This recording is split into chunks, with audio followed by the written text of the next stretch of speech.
This YouTube channel does not promote any violent, harmful, or illegal activities. All content provided by this channel is meant for an educational purpose only.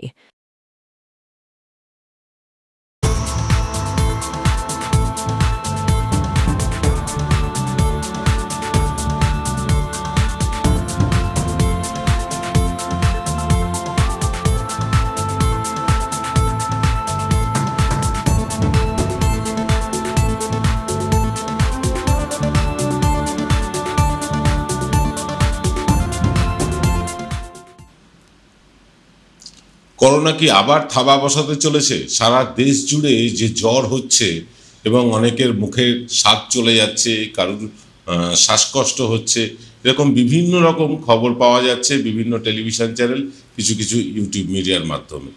তো এইটা নিয়ে মানুষের মনে ভীষণ একটা সন্দেহ দানা বেড়েছে, আবার কি করোনা ফিরে আসছে? এই একটা আতঙ্ক কাজ করছে। আজকে মুখোমুখি অনুষ্ঠানে আমরা যার সাথে আড্ডা মারবো তাকে আপনারা সবাই চেনেন, আমাদের অত্যন্ত প্রিয়জন অরিন্দম বিশ্বাস, ডাক্তার অরিন্দম বিশ্বাস। একাধারে তিনি ডাক্তার, তিনি সোশ্যাল অ্যাক্টিভিস্ট এবং বাংলা জাতীয়তাবাদী আন্দোলনের একটা প্রধান মুখ। তো আজকে আমাদের ইচ্ছে ছিল যে বাংলা জাতীয়তাবাদী আন্দোলন বা অন্যান্য বিষয় নিয়েও জানবো, কিন্তু আজকের ইস্যুটা আমরা রেখেছি শুধু করোনা নিয়ে। করোনা কি ফিরে আসছে? অরিন্দম দা, আপনার কাছে সরাসরি প্রশ্ন করছি। ফিরে এসেছে মানে করোনা ছিল, করোনা আছে, করোনা থাকবে, কিন্তু সংখ্যাটা বৃদ্ধি হয়েছে বিভিন্ন জায়গায়, বিভিন্ন দেশের বিভিন্ন প্রান্তে, সেখানে বাংলাতেও হয়েছে, বাংলা অন্যথা হয়নি। সুতরাং কিন্তু একটা কথা আমার তো চিকিৎসক হিসেবে একটা বার্তা জনসাধারণের কাছে দিতে হবে, চিন্তার কোনো কারণ নেই। 4 বছর আগের ভয়াবহতা, 4 বছর আগের বিপর্যয় ফিরে আসবে না, সেটা খুব স্পষ্টভাবে আমি বলবো।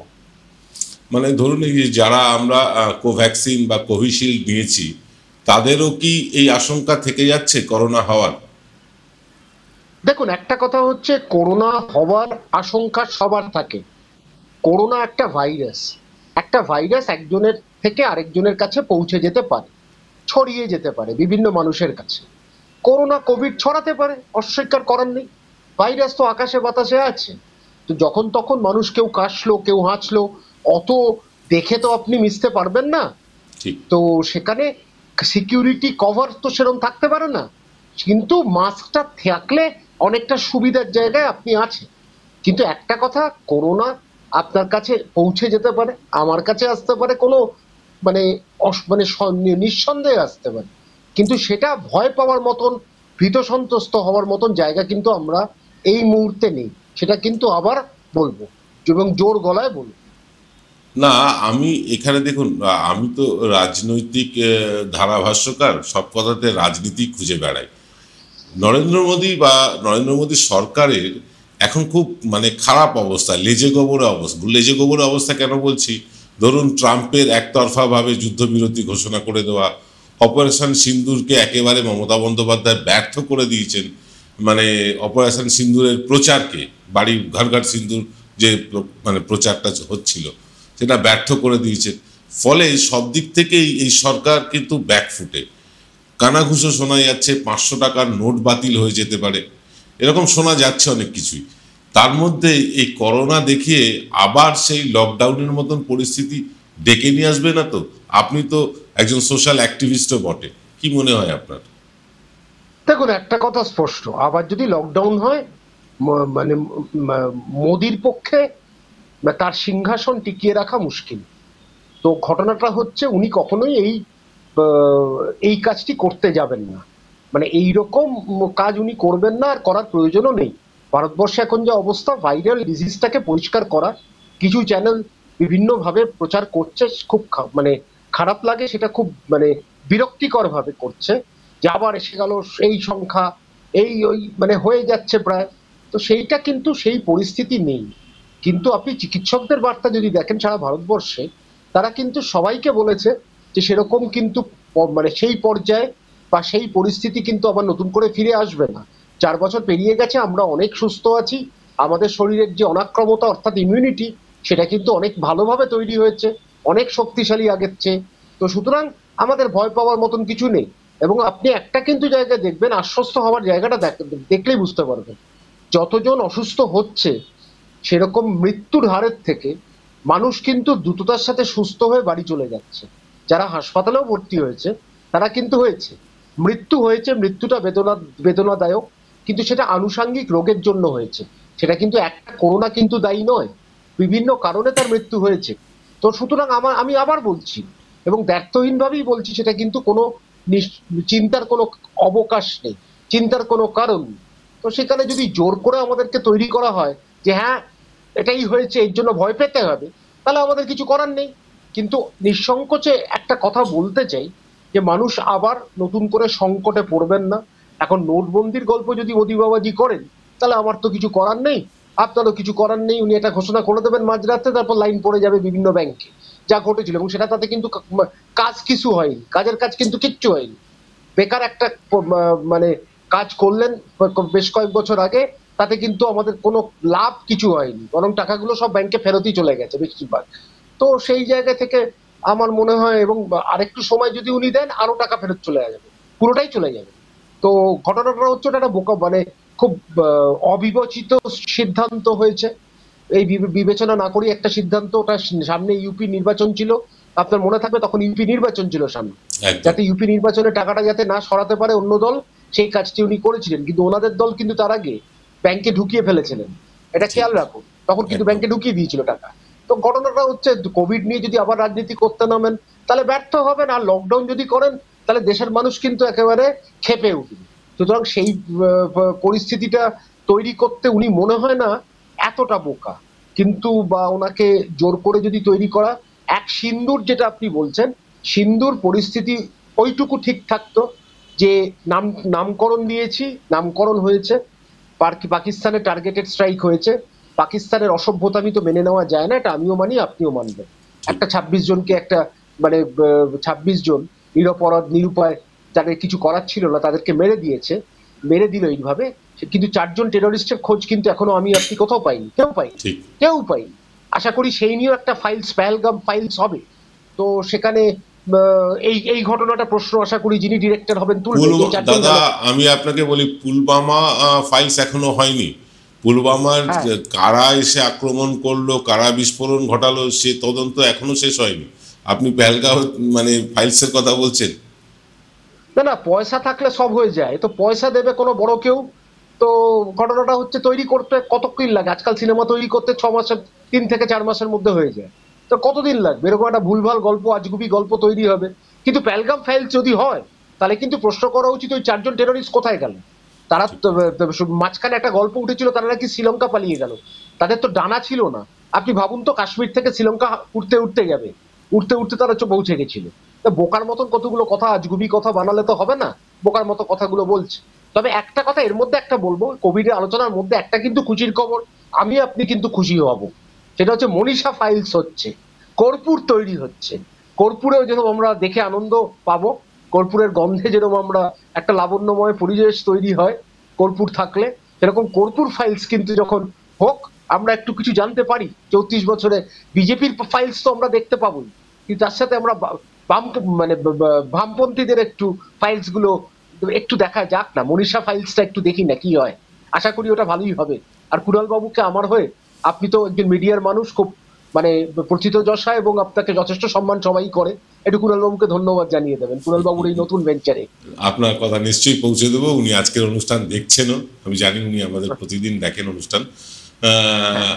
আমরা ফিরে আসি এই করোনা নিয়ে। আপনাকে আমি দাদা একদম সরাসরি প্রশ্ন করছি যে এই যে যারা ভ্যাকসিন নিয়েছে তাদের কি দ্বিতীয়বার আক্রান্ত হওয়ার সম্ভাবনা আছে? আচ্ছা, খুব ভালো প্রশ্ন করলেন, দর্শকদের হয়ে না একজন সাংবাদিক হিসেবে এরকম সুন্দর প্রশ্ন আমি পাইনি।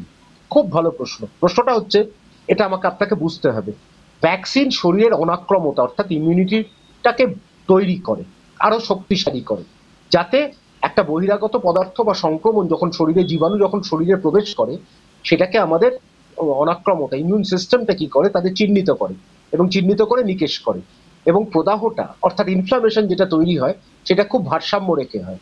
4 বছর আগে যে প্রদাহটা তৈরি করছিল শরীর, কারণ শরীরের কাছে এটা একদম অজানা বস্তু ছিল, সেই কারণে শরীরের অতিরিক্ত প্রদাহ তৈরি হওয়ার কারণ বিভিন্ন অঙ্গ খারাপ হয়ে মানুষের মৃত্যু হয়েছিল। এই ভ্যাকসিন অনাক্রমতাটাকে তৈরি করবে, কিন্তু ভ্যাকসিন কখনো ভাইরাসের প্রবেশটাকে আটকাতে পারবে না। ভ্যাকসিন নেওয়া সত্ত্বেও কিন্তু ভাইরাসের প্রবেশ হতে পারে, ভাইরাস থাকতে পারে শরীরে। আর ভাইরাস থাকা মানেই কোভিড নয়, কিন্তু ক্যান্সার সেল থাকা মানেই কিন্তু কারোর ক্যান্সার হয়নি, এটা কিন্তু আপনাকে মাথায় রাখতে হবে। আর আরেকটা হচ্ছে ভাইরাস প্রবেশ যদি করার আটকানো, সেটা হচ্ছে কিন্তু মাস্ক। মাস্ক যদি পরিহিত হয়ে থাকি, তাহলে সেখানে কিন্তু একটা বড় সম্ভাবনা আছে ভাইরাসকে বা সংক্রমণকে আটকে দেওয়ার, প্রবেশটাকে না দেওয়ার। সুতরাং সেখানে কিন্তু একটা বিষয় রয়েছে। তো ঘটনাচক্রে হচ্ছে আমি এটা খুব স্পষ্ট করে দিলাম যে ভ্যাকসিন নেওয়া সত্ত্বেও কিন্তু আবার হতে পারে।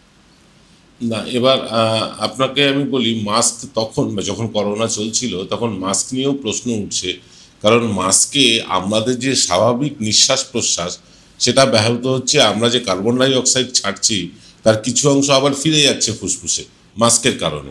তো মাস্ক নেওয়াটা মানে কতটা নিরাপদ? না, মাস্কে কোনো অসুবিধা হওয়ার কথা না। আপনি মাস্ক নিয়ে ছুটছেন না। এটা গ্রিসে এটা একটা প্রশ্ন এসেছিল, এথেন্সে একটা স্টাডি হয়েছিল, তাতে দেখা গেছিল কার্বন ডাইঅক্সাইড যে কনসেন্ট্রেশন যেটা আপনি ভাবছেন সেরকম বড় কিছু না, কারণ অল্প হোলস মাস্কেও থাকছে, সেখান থেকে সেটা বেরিয়ে যাচ্ছে। সুতরাং সেটা কিন্তু একেবারে টাইট নয় যেটা একেবারে আটকে দিচ্ছে সবকিছু, কিন্তু মুখের মধ্যে যে জলকণাগুলোকে আটকাতে অনেকটা সক্ষম হয় একটা মাস্ক। কিন্তু কার্বন ডাইঅক্সাইড ওইরকম ভাবে রিটেন করে না শরীরের মধ্যে, সেটা কিন্তু গ্রিসে একটা স্টাডি কিন্তু পরিষ্কার বলে দিয়েছে। আচ্ছা, এবার আমি আপনাকে বলি, মানে এই যে আপনি বলছেন যে মুখটাকে অন্তত আটকানো, তো এমন মাস্ক ব্যবহার করা যায় না যেটা শুধু মুখ আটকায়, নাক নয়? নাকটাও কিন্তু আপনি ওইভাবে আটকাতে পারবেন না। খালি মুখটা করতে গেলে নাকটা যদি আপনি খুলে রাখেন তাহলে কিন্তু ভাইরাস প্রবেশ করতে পারে, কারণ একজন হাঁচলে এই জলকণাটা শরীরে প্রবেশ করবে। সেই জন্য দুটো দ্বার যেখান থেকে ভাইরাসের প্রবেশটা, চোখটা তো আপনি বন্ধ করতে পারেন না, বা চশমা থাকলে সেটা অনেকটা সুবিধা হয়, বা সানগ্লাস থাকলেও সেটা সুবিধা হয়। কিন্তু বাকিগুলো যেগুলো, তো আপনি মুখটা বন্ধ করে নাকটা খুলে রাখছেন, তাতে কিন্তু একটা সম্ভাবনা থেকে যায় ভাইরাসের প্রবেশটা। তো সেই প্রবেশটাকে যখন আপনি জায়গা দিচ্ছেন বা দ্বারটা খুলে দিচ্ছেন, তো তখন কিন্তু এই সম্ভাবনা থেকে যাচ্ছে ভাইরাসটা প্রবেশ করে। সেই কারণে মুখ আর নাকটা আটকানো। তার সাথে আরেকটা হচ্ছে হাত ধোয়াটা। এই যে আমাদের হাত আমাদের ভবিষ্যৎ, এটা একটা নিয়ম। এটা বিশ্ব স্বাস্থ্য সংস্থা একবার তাদের একটা স্লোগানে বলেছিল। কিন্তু ঘটনাচক্রে হচ্ছে হাতটার দেখবেন, আমাদের হাতটা আমাদের মুখে প্রায় 12 বার অজান্তে আমরা ব্যবহার করে ফেলি। তো সেই জায়গা থেকে হাতের মধ্যে প্রচুর নোংরা থাকতে পারে, সেটা যদি আমরা ধুই, আপনি নোকের মধ্যে, আমরা কিন্তু এটা চোখে দেখতে পারি না, সাধারণ চোখে এটা দেখা যায় না, কিন্তু মাইক্রোস্কোপ দিয়ে যদি আপনি দেখেন, দেখবেন নোকের মধ্যে প্রচুর নোংরা জমে আছে। তো সেইখানে আমরা এইগুলোকে গুরুত্ব দিই না, কিন্তু হাতটা কিন্তু অনেক সময় মুখে এলে কিন্তু সংক্রমণ প্রবেশ করতে পারে। সেইটা আটকানোর জন্যই এই মাস্কের ব্যবহারটা আমরা বারবার বলেছিলাম। এখন আপনি কি যদি বলেন যে 100% কি মাস্ক কাজ করবে, নাও কাজ করতে পারে। এটা ঘটনা, নাও কাজ করতে পারে। মাস্ক নেওয়া সত্ত্বেও অনেক মানুষের কোভিড হয়েছে। এটা তখন কি করে হয়েছে, কেন হয়েছে, সেটা তো অনেকটা চুলছেরা বিশ্লেষণ করতে হবে, কিন্তু হয়েছে। তবুও মাস্কটা পরলে রোগটা আটকানো যাবে, প্রবেশটা আটকানো যাবে, শৃঙ্খলটা ভাঙা যাবে, চেইন যেটা বলি, সেই শৃঙ্খলটাকে আমরা ভাঙতে পারি। মাস্ক মানে কি সার্জিক্যাল মাস্ক পরলেই হবে, নাকি আপনার N90, N91 এই ধরনের মাস্ক পরতে হবে? দেখুন, সবচেয়ে ভালো হচ্ছে N95। N99টা বড্ড কস্টলি, N95 মাস্কটা কিন্তু ভালো, ঠিক আছে, মোটের ওপর ভালোই। সুতরাং সেটা কিন্তু অনেকটা ভাইরাসকে আটকাতে সক্ষম হয়। কিন্তু 100% যদি আপনি চান, সেটা নাও হতে পারে, কিন্তু তাও অনেকটা আটকাতে পারে, সেটা কিন্তু বৈজ্ঞানিক ভিত্তি আছে, সেটা প্রমাণিত। তো সেই কারণে আমাদের এই নিয়ে কোনো সন্দেহটা নেই। সুতরাং আমি সবসময় বলবো, একটু মাস্কটা পরুন আর হাতটা ভালো করে ধুন, তাহলে কিন্তু হাত যদি ধোয়া থাকে তাহলে অনেকটা নিশ্চিত থাকি আমি। আমরা আপনার থেকেই শুনলাম যে আমাদের নাক মুখের মধ্যে থেকে মাধ্যমে আমাদের এগুলো প্রবেশ করছে, আর এই ভাইরাসগুলো আমাদেরকে আক্রমণ করে যখন আমাদের ভেতরকে শরীরে রোগ প্রতিরোধ ক্ষমতা কমে যায়, তখনই বেশি আক্রমণ করে। বয়স্কদের, বাচ্চাদের এর সম্ভাবনা বেশি থাকে। আমি আসবো সে প্রসঙ্গে, কিন্তু তার আগে আপনার কাছে জানবো যে বয়স্কদের তো এমনি ইমিউনিটি কম থাকে, বাচ্চাদের ইমিউনিটি কম থাকে। বাচ্চাদের মাস্ক পরানো একটা সমস্যাবহুল ব্যাপার, একেবারে ছোট বাচ্চাদের। তো সেক্ষেত্রে আর কি ধরনের প্রিকশন নেওয়া যায়? দেখুন, একটা হচ্ছে এই দুটোই প্রধান, নির্দিষ্টভাবে কোনো ওষুধ আসেনি। কিন্তু আপনি একটা মানে খুব গুরুত্বপূর্ণ প্রশ্ন আমাকে ছুড়ে দিলেন, সেটা হচ্ছে যাদের অনাক্রমতাটা কম, অর্থাৎ ইমিউন পাওয়ারটা কমে গেছে, সেটা হতে পারে।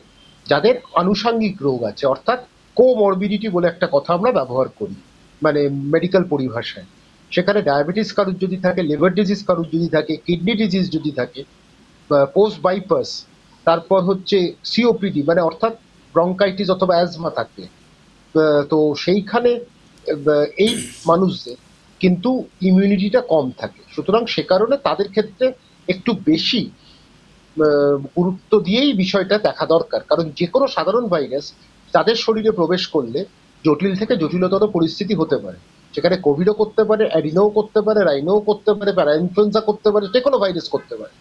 আর সেই কারণে তাদের ক্ষেত্রে সাবধান হওয়া উচিত, এবং সেখানেই বড় জায়গাটা। আজকে একটা ঘটনা উল্লেখ করেই বলি, আজকে 43 বছরের একজন মহিলার মৃত্যু হয়েছে একটা বেসরকারি হাসপাতালে আলিপুরের দিকে। সেখানে কোভিড ছিল তার, কিন্তু কোভিড কিন্তু অন্যতম কারণ নয়, অন্যতম কারণ কিন্তু হয়েছে তার কিডনি ডিজিজ। তার বহুদিন ধরে কিডনি ডিজিজে তিনি আক্রান্ত। তো এই কারণেই তার কিন্তু শরীরের প্রদাহ মানে শরীরের মধ্যে যে ইমিউনিটি প্রতিরোধের ক্ষমতা কিন্তু অনেক ক্ষীণ হয়ে গেছে। সেই কারণে যে কোনো জীবাণু হয়তো শরীরে প্রবেশ করে তাকে কিন্তু এইরকম একটা জটিল পরিস্থিতি তৈরি করেছে, শেষমেশ তার মৃত্যু হয়েছে। খুবই বেদনা, কিন্তু ঘটনাটা কিন্তু মানে এটাই বাস্তব। ঘটনাটা আমাকে এখানেই মানতে হবে যেটা কোভিডের জন্য হয়নি, কোভিড দায়ী নয়, তাই কিন্তু অন্য কারণ। তো এই অন্য কারণটা দায়ীটা কিন্তু আমাদের বার করতে হবে। আর সব কটাতেই যদি আমরা কোভিডের কথা ভাবি, তাহলে পোস্টমর্টম করে দেখা হোক না, পোস্টমর্টম করে দেখা হোক যে তারা কোভিডের জন্য মৃত্যু হয়েছে কিনা। পোস্টমর্টম ফাইন্ডিংস অফ কোভিডটা আমরা জানি কি কি ঘটে, কি কি হতে পারে, বা যিনি হিস্টোপ্যাথোলজিস্ট তিনি জানেন।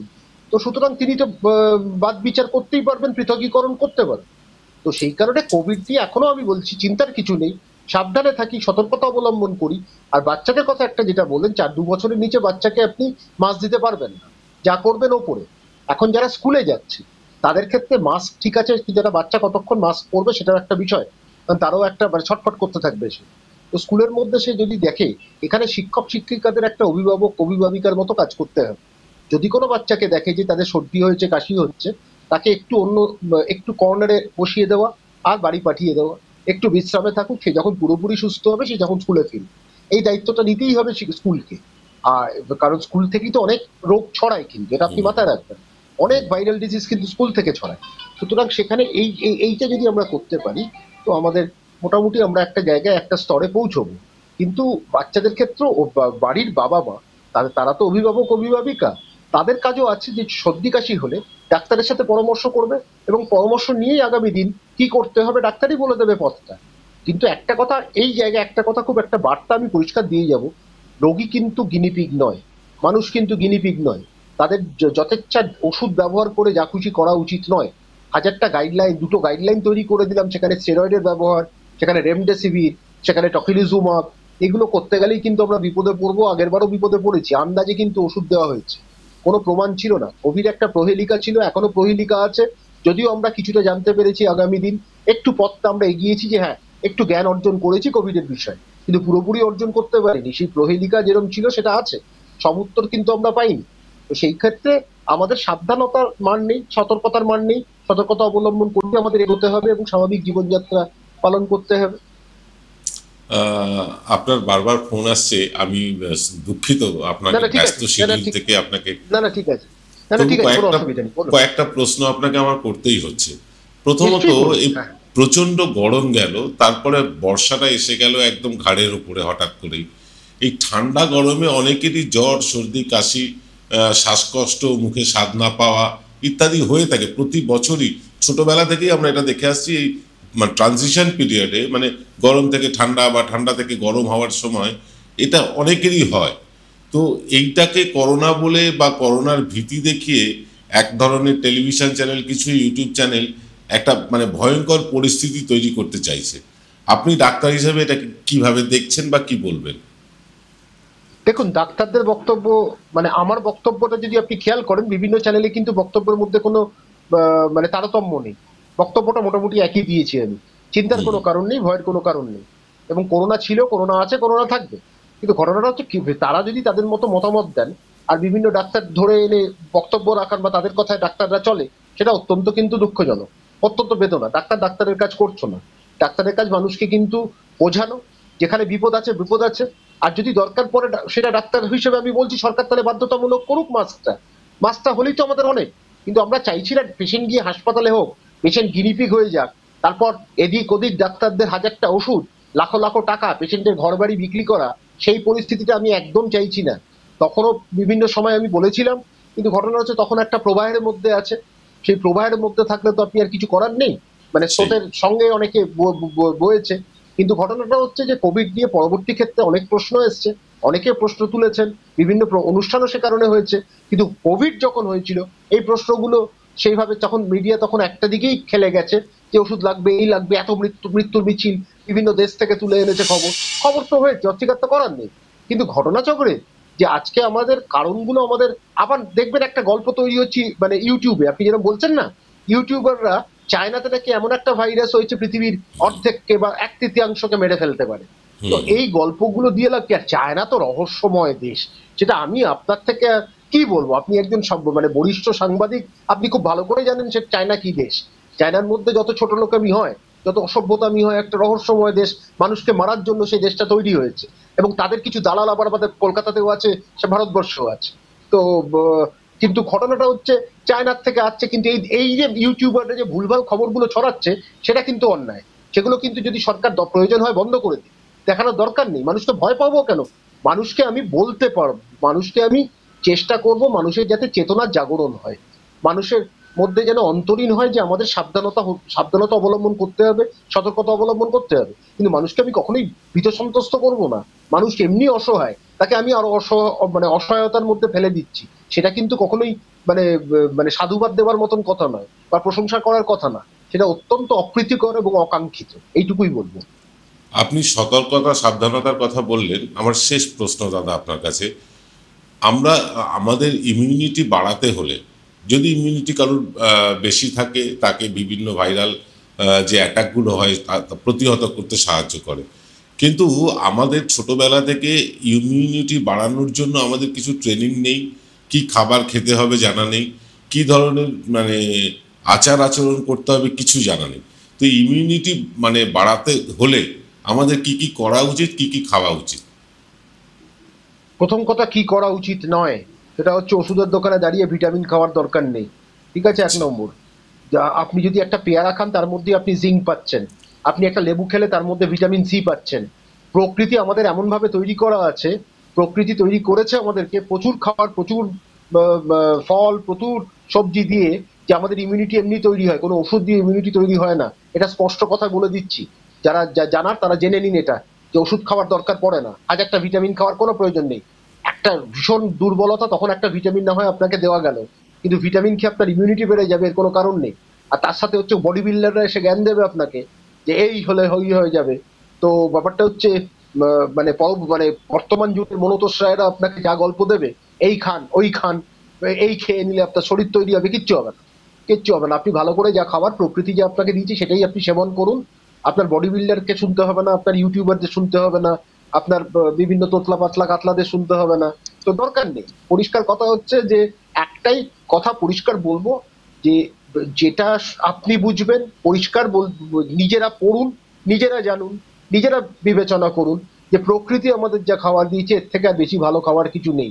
আমরা জোর করে এখন যদি পিজা খেতে চাই, মোমো খেতে চাই প্রত্যেক দিন, তাহলে তো আমরা আমাদের বিপদ ডেকে আনছি। সেখানে তো আমাদের কিছু ভ্যালুয়েবল ফুড ইনটেক কিছু হচ্ছে না, আমাদের স্বাদটা বাড়ছে আর কিচ্ছু না, আমাদের মনের একটা ফুর্তি বাড়ছে, আর কি হচ্ছে?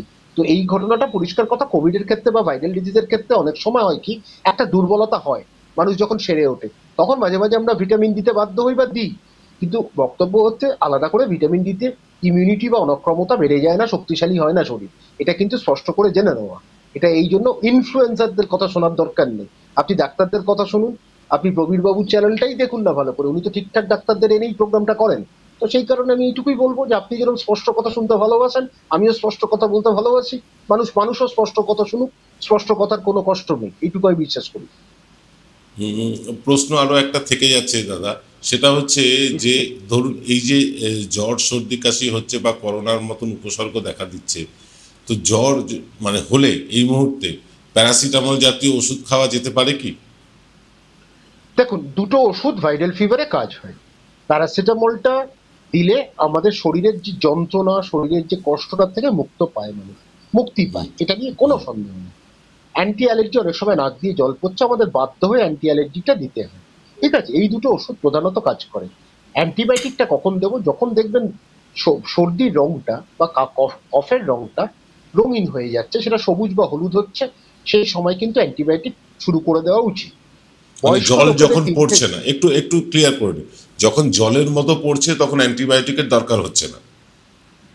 সাদা যখন, এবার রংটা যখন বদলে গেল, সর্দিটা আপনি দেখছেন আপনার রংটার মধ্যে, কফের মধ্যে রঙিন হয়ে গেছে, হলুদ হয়ে গেছে, সবুজ হয়ে গেছে, তখন কিন্তু অ্যান্টিবায়োটিক দরকার। তার মানে বোঝা যাচ্ছে শরীরে ব্যাকটেরিয়া আছে, আপনি অ্যান্টিবায়োটিক লাগবে। আর জ্বরটা যদি 5 দিনের বেশি থাকে বয়স্ক লোকের ক্ষেত্রে, তখন কিন্তু অ্যান্টিবায়োটিক দেওয়ার কথা ভাবা যেতে পারে। তখন কিন্তু দেরি করে লাভ নেই। তখন কিন্তু কিছু, বারবার বলছি না, আনুষঙ্গিক রোগ থাকলে প্রোক্যালসিটোনিন বলে একটা পরীক্ষা হয় রক্তে, যদিও সেটা খরচ সাপেক্ষ, সেটা করলে অনেকটা বোঝা যায় যেটা ব্যাকটেরিয়াল না অন্যান্য কারণে। যদি বেশি থাকে তাহলে ব্যাকটেরিয়াল কারণ, এবং ব্যাকটেরিয়াল কারণ হলে তখন আমরা অ্যান্টিবায়োটিক দেওয়া শুরু করব।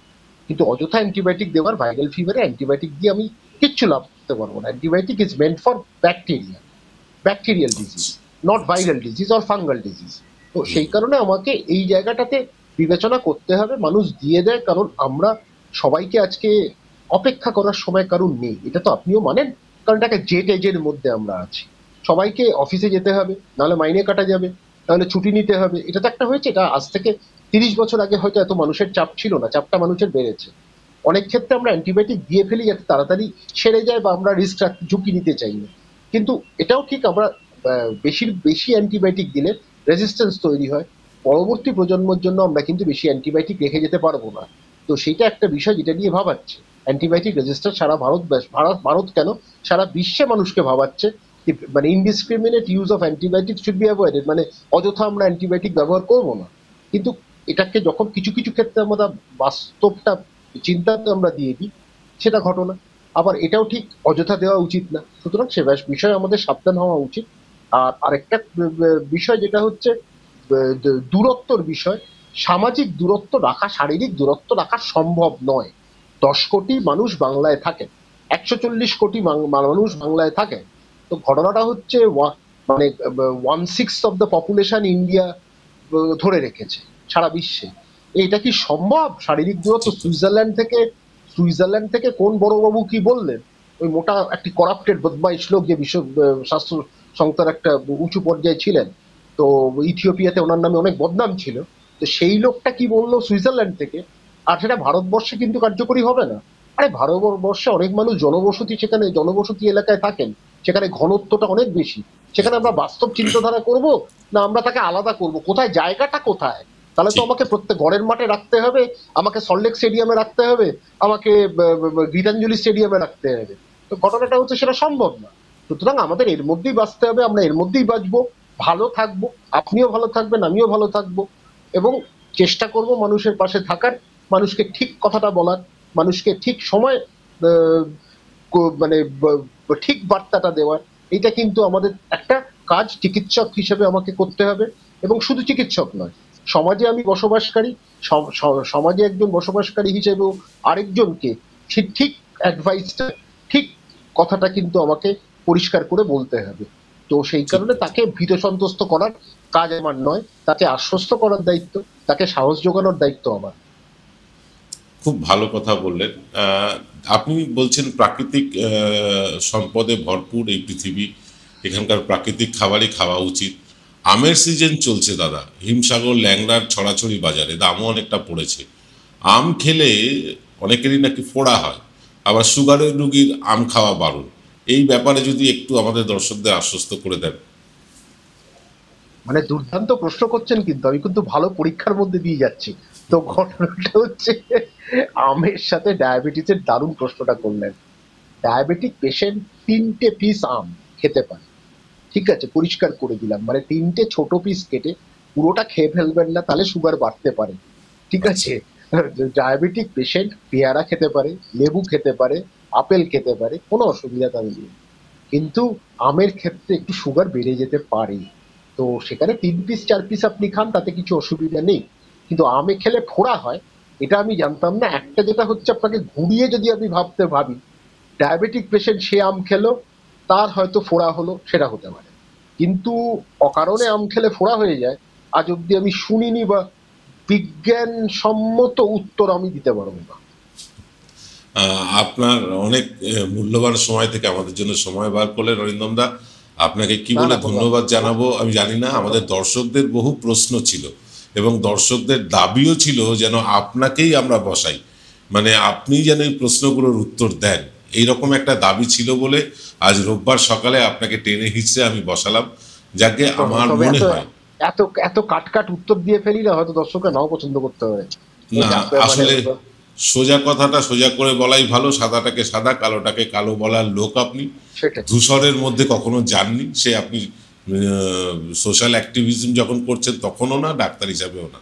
তো এইরকম সোজা কথাই তো আমরা বলতে চাই এবং শুনতে চাই, আমাদের দর্শকরাও তাই চান। আশা করি দর্শকদের যা প্রশ্ন ছিল সব প্রশ্নের উত্তর দর্শকেরা পেয়েছেন।